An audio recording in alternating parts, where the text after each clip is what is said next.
하나님의 나라를 세우는 삶이라는 제목으로 우리 같이 함께 말씀을 나누겠습니다. 오늘 본문 말씀을 보면 이스라엘 백성들이 삶을 살아갈 때 종을 대하는 법에 대해서 말씀하고 계십니다. 종은 사실 당시 사회에서는요, 주인의 소유물이었습니다. 주인은 종을 물건처럼 이제 여기서 마음대로 팔기도 하고 사기도 하는 재산으로 이제 삼았었는데요. 그렇기 때문에 사실 종을 대하는 방법은 전적으로 주인의 마음에 달려 있습니다. 주인이 원하는 대로 하는 거죠. 그런데 오늘 본문 말씀을 보니까요, 하나님께서 종을 대하는 법을 말씀하고 계십니다. 아무리 종이 주인의 소유라고 해도 하나님의 백성인 이스라엘 백성들은 종을 대할 때 그냥 주인의 마음대로 아무렇게나 대하는 게 아니라 하나님이 말씀하신 법에 따라서 종을 대해야 한다라는 거죠. 어, 그럼 여러분, 왜 하나님이 이미 어떤 사회적인 통념이나 규칙이 있는데, 종을 대하는 방법이 있는데 또 하나님의 법대로 이렇게 따라가라고 말씀하실까요? 여러분, 하나님은요, 우리가 어떤 것을 소유하고 있든지 우리가 소유하고 있는 것을 그 죄를 위해서 악하게 사용하지 않는 이상에는 얼마든지 우리 마음대로 사용하게 하실 거예요. 그런데 사람에 대해서는 좀 달라요. 왜 그러냐면 사람은 아무리 천한 어떤 종의 신분을 가지고 있다 할지라도 하나님의 형상을 담고 있기 때문에 그렇습니다. 비록 당시의 종이 주인의 소유물로 여겨지고 또 어 마음대로 주인이 사고 파는 그런 재산처럼 여겨졌지만, 그러나 하나님의 백성으로서 이스라엘 백성들은 종을 대할 때 하나님의 법대로 종을 대해야 한다라는 거죠. 그래서 오늘 본문 말씀 보면 1 절에 이렇게 말씀을 하세요. "내가 백성 앞에 세울 법규는 이러하니라." 아멘. 네. 이것이 하나님의 법이다, 이렇게 말씀을 하십니다. 이스라엘 백성들이 하나님의 백성으로서 지켜야 될 법이다, 이렇게 말씀을 하시는 거예요. 예. 여러분, 우리가 삶을 살아갈 때요, 하나님께서 세상과 구별된 모습으로 살아가기를 원하시는 그런 이제 모습이 있습니다. 어, 우리가 세상에서 수많은 사람들과 같이 사회에서 살아가고 이 세상에서 속해서 살아가고 있지만, 그래서 사회적인 어떤 규범이나 어떤 규칙이나 통념에 따라서 삶을 살아가지만, 그러나 그리스도인으로서만큼은 우리가 지켜야 하는 하나님의 말씀과 하나님의 법을 따라서 살아가야 하는 모습이 있다라는 거죠. 아, 세상 사람들과 똑같이 삶을 살아가고 있지만, 그러나 모든 것이 다 그렇게 똑같이 세상 사람들과 똑같은 모습으로 살아가는 것이 아니라 하나님의 백성으로서 세상과는 다른 모습으로 살아가야 하는 모습도 있다라는 거예요. 그 중에 하나가 바로 사람을 대하는 것. 특히 이제 종을 대할 때 어떻게 대해야 하는가, 그걸 지금 이제 말씀하시는 거죠. 여러분, 오늘 저와 여러분들이 말씀을 따라서 믿음의 삶을 살아갈 수 있기를 축원합니다. 우리가 세상의 방식이 있고 세상이 살아가는 어떤 삶의 규칙들이 있지만, 그럼에도 불구하고 우리가 붙잡고 살아가야 하는 삶의 모습은 하나님의 방식, 하나님의 말씀, 하나님의 법을 따라서 살아가는 모습이 필요하다는 거죠. 그렇게 살아갈 때 결국에는요, 우리가 하나님의 나라를 세우게 됩니다. 세상 나라에 속해서 살아가고 있지만 하나님 나라를 세우는 삶을 살아가게 되는 거죠. 그럼 여러분, 오늘 하나님께서 이스라엘 백성들에게 종을 대할 때 어떻게 대해야 되는지 그 내용을 한번 같이 보겠습니다. 2 절에서 4 절까지의 말씀을 한번 보시겠어요? "내가 히브리 종을 사면 그는 엿새 해 동안 섬길 것이요 일곱째 해에는 몸값을 물지 않고 나가 자유인이 될 것이며 만일 그가 단신으로 왔으면 단신으로 나갈 것이요 장가 들었으면 그의 아내도 그와 함께 나가려니와 만일 상전이 그에게 아내를 주어 그의 아내가 아들이나 딸을 낳았으면 그의 아내와 그의 자식들은 상전에게 속할 것이요 그는 단신으로 나갈 것이로되. 아멘. 어, 하나님께서 히브리 종을 사면 히브리 종은요 이스라엘 백성인데 종된 거예요. 같은 민족 안에서 종이 된 사람들을 샀을 때 그때에 대한 규칙을 지금 말씀하고 계시는데요. 6년 동안은 종으로 일하게 합니다. 그리고 7년째가 되면 그를 자유인으로 놓아주라 이렇게 말씀을 하세요.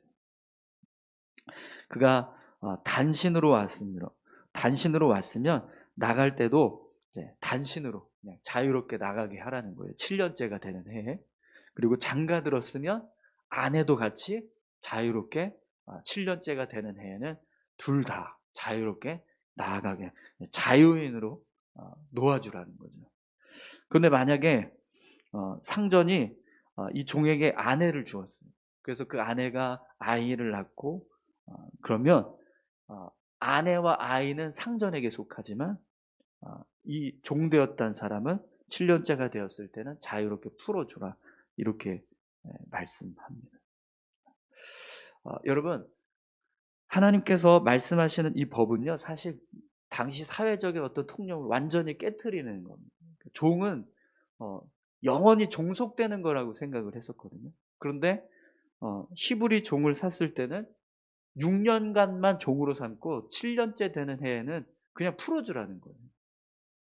내가 돈을 주고 대가를 지불해서 내 소유로 삼았는데 그 소유를 그냥 정해진 기간 안에만 쓰고 그 다음에는 내 소유가 아니라는 거예요. 자유인으로 풀어줘야 한다는 거예요. 이건 사실 종을 대하는 개념이 완전히 다른, 세상과는 전혀 다른 지금 모습이거든요. 그럼 왜 하나님께서 이렇게 하라고 말씀하실까요? 특별히 지금 이제 이방인들을 종으로 삼았을 때의 법은 좀 다릅니다. 근데 히브리인을 종으로 삼았을 때는 6년간만 일하게 하고 7년째 되는 애는 풀어주라고 이렇게 말씀을 하세요. 그럼 왜 이렇게 하라고 말씀하실까요? 여러분 히브리인 이스라엘 백성들은요 모두가 다 언약 백성입니다. 아무리 그가 경제적인 능력이 없고 또 어려움이 있어서 빚을 지고 그 빚을 갚지 못한 사람이라고 할지라도 그는요 하나님 앞에서 언약 백성인 거예요. 그렇기 때문에 언약 백성이 언약 백성을 함부로 종속시키고 주인 삼는 그런 일을 하는 것은 하나님이 기뻐하시는 일이 아니라는 거예요. 그래서 6년 동안만 종으로 일하게 하고 7년째 되는 해에는 빚을 진 것 다 그냥 탕감하고 자유롭게 놓아주라는 거예요. 여러분 지금 우리가 살아가는 이 사회에서 종의 개념은 이제 다 사라졌기 때문에 이 말씀을 그냥 고지고대로 그대로 실천할 수는 없습니다. 그러나 이 말씀 안에 깔려있는 하나님의 마음은 우리가 충분히 실천할 수 있을 것 같아요. 여러분 만약에 누가 나한테 빚을 진 게 있습니다. 그러면 우리가 어떻게 해야 될까요? 그 빚을 받기 위해서 함부로 그 빚진 사람에 대해서 인격적인 어떤 전혀 인격적으로 대하지 않고 그냥 그 빚만 생각해서 함부로 대하고 무시하고 어떤 멸시하는 그런 모습들을 해서는 안 된다라는 것을 우리가 이 말씀을 통해서 알 수 있습니다. 아무리 나에게 빚진 자라 할지라도요 그들을 무시하거나 함부로 대해서는 안 된다는 거예요. 내게 갚아야 하는 빚이 있어도 그 빚을 받기 위해서 무자비하게 행동하는 것이 하나님 보시기에 옳지 않다는 거예요. 여러분 세상에서는요 강자가 약자를 지배하고 다스리는 방식으로 살아갑니다. 그러나 하나님의 나라에서는요 강자가 약자를 배려하고 존중하는 방식으로 살아가는 거예요. 그리고 그렇게 살아갈 때요, 결국에는 하나님의 나라를 세워가게 되는 거예요. 오늘 본문 말씀을 보면 5절에서 6절에 이런 말씀이 있습니다. 함께 보겠습니다. 만일 종이 분명히 말하기를 내가 상전과 내 처자를 사랑하니 나가서 자유인이 되지 않겠노라 하면 상전이 그를 데리고 재판장에게로 갈 것이요 또 그를 문이나 문설주 앞으로 데리고 가서 그것에게다가 송곳으로 그의 귀를 뚫을 것이라. 그는 종신토록 그 상전을 섬기리라. 아멘. 종이요, 주인을 사랑하고 주인이 내게 준 아내를 사랑해서 나는 자유인이 되고 싶지 않다. 그래서 나는 이 주인에게 영원히 종속되겠다. 이걸 선택하는 일이 벌어집니다. 스스로 자신을 종 삼겠다라는 결정을 한다는 거예요. 왜 이런 일이 벌어질까요? 주인이 종을 선대하고 그를 인격적으로 대해주는 궁휼히 여겼던 마음을 이 종이 받아서 그것에 대한 감사함으로요, 자기 스스로 주인에게 종속되는 영원한 종이 되는 선택을 하게 된다는 거죠.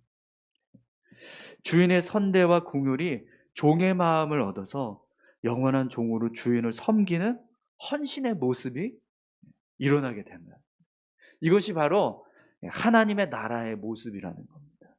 내가 권리를 포기하고 약자를 선대하고 궁휼히 여기니까 약자인 종도요, 자신의 권리를 포기하고 주인에게 영원한 종으로 내가 주인을 섬기겠다라고 하는 헌신의 모습이 일어난다는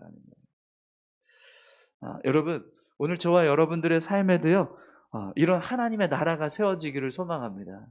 내가 뭔가 누군가에게 약자인데, 분명히 나한테는 약자예요. 그런데 그 약자를 향해서 내가 강자로서 그 강함을 드러내고 내 권리를 주장하고 그를 무시하고 행동하는 게 아니라 배려해주고 존중해주고 긍휼히 여기는 행동을 했을 때 그 마음을 받은 사람이 감사해서, 고마워서 그 약자가 오히려 나에게 더 헌신하는 그런 모습들이 우리의 삶 가운데 이루어질 수 있기를 간절히 소망합니다. 세상은 강자가 약자를 지배하고 다스려서 그렇게 하는 것이 힘이 있고 능력이 있다 이렇게 이야기해요. 하지만 하나님의 나라는요, 그렇지 않습니다. 강자가 약자를 배려하고 존중하고 또 선대하면 약자는 강자를 선하게 여기고 기쁘게 여겨서 오히려 섬김을 행하는 그런 헌신의 모습들이 일어난다는 거예요. 그것이 바로 하나님의 나라를 세워가는 모습이라는 거죠. 오늘 저와 여러분들이요, 강자가 될 수도 있고 약자가 될 수도 있을 겁니다. 그러나 우리가 강자의 자리에 서 있을 때, 그때 여러분 약자에게 선을 행하시기 바랍니다. 물론 이렇게 하면 세상은 우리가 손해라고 생각할지도 모르겠어요. 네. 세상이 너무 악하니까 이렇게 하다 보면 정말 빚을 떼어 먹기도 해야 될 상황이 벌어질 수도 있고, 또 내 속이 썩는 그런 상황이 일어날 수도 있을 겁니다. 그러나 그럼에도 불구하고 하나님의 백성이라면 강자가 되었을 때 약자를 대하는 모습이 이렇게 약자를 존중해주고 또 선을 베풀고 긍휼히 여기는 모습을 행하라는 거죠. 그러면 결국에는요, 그 약자의 마음을 얻고 사람을 얻는 일들을 우리가 이루게 된다는 겁니다. 오늘 저와 여러분들의 삶에 이런 하나님의 나라가 세워지는 귀한 삶이 되기를 축원합니다. 우리 다 같이 함께 기도하겠습니다. 사람을 대하는 것은 하나님의 형상을 닮은 인격체를 대하는 겁니다. 그렇기 때문에 함부로 대하지 말라는 거죠. 아무리 빚을 지고 내게 약자가 되었다 할지라도 그 약자를 존중해주고 귀하게 여겨주라는 겁니다. 그러면 그 귀하게 여겨준 약자가 결국에는 내 사람이 되고 나를 섬기는, 나를 세워주는 그런 귀한 일들을 이루게 된다는 거죠.